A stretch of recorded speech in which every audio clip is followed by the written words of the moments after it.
बाप रखो देवी वर तो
हरि बुद्धि जपे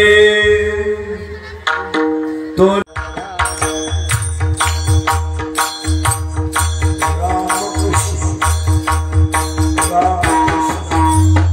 राम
वारकरी संप्रदायाचा विस्तार नामदेव बाबा आहे आणि वारकरी संप्रदायाचा खांब एकनाथ बाबा आहे. थोडं उलट फिरा. ज्याचा पाया ज्ञान आहे त्याचा कळस वैराग्य आहे, ज्याचा कळस वैराग्य आहे त्याचा विस्तार नाम आहे, ज्याचा विस्तार नाम आहे त्याचा शांती खांब आहे, आणि ज्याचा शांती खांब आहे त्या संप्रदायाचं नाव वारकरी संप्रदाय आहे. जगाच्या पाठीवर जेवढे संप्रदाय झाले असतील आपल्याला अजिबात घेणं नाही, कारण वारकरी संप्रदायाचा पाया ज्ञान देव आहे. ज्ञान देव देव ज्ञान ज्ञान देव देव ज्ञान.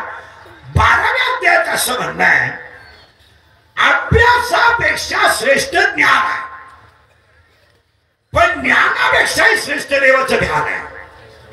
व क्लिअर करा. 12वा अध्याय असं म्हणतो अभ्यासापेक्षा श्रेष्ठ ज्ञान आहे, पण ज्ञानापेक्षाही श्रेष्ठ देवाचं ध्यान आहे. कीर्तनाला सुरुवात करायची. ऐकणाऱ्याला 1-2-3 सूचना आहेत.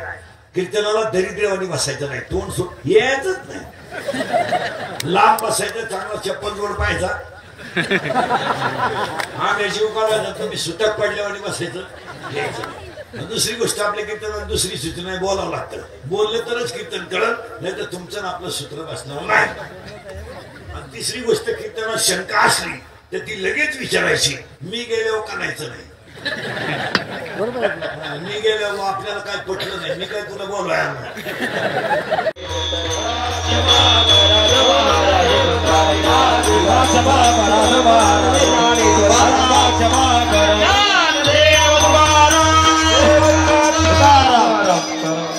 मंडळी. आपल्या सप्ताहातील श्री प्रतापगिरी महाराजच्या कृपेने त्यामध्ये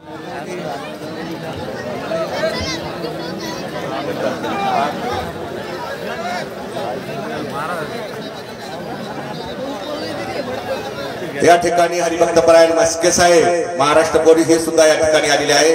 त्यांचं सुद्धा या ठिकाणी